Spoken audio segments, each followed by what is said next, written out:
You both look great. Ito na, guys. This is the couple of the night. Oh, here we go.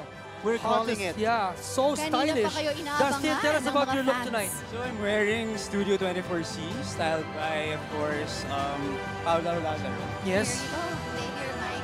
And how about you? So tonight I'm wearing Mark Rancy, styled by Miss Adrian Concepcion.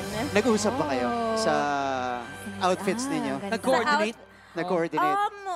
Nag-coordinate? Parang ano naman, basta sabi ko, originally kasi dapat mas simple, dapat talagang white. And the back details, And the- oh. yes. Look, guys. Simple, oh. Ang ganda. Ang Okay. ganda-ganda naman ng date night ninyo tonight. Teka. How are you gonna spend your date Oo nga. tonight sa GMA Gala? Sige. Siyempre, make sure lang namin na enjoy namin yung every time na meron kami ngayong gabi. I love that. Kasi yung gala proposal, grabe na eh. It really Meron ba spread all proposal sa over. gala? Gala, meron. It was like Parang an prom lang, intimate diba? Ah, evening. yes. Okay. Okay. Thank you. Mana ka sa... Thank you Thank you so much. Thank you. See you inside. Thank you.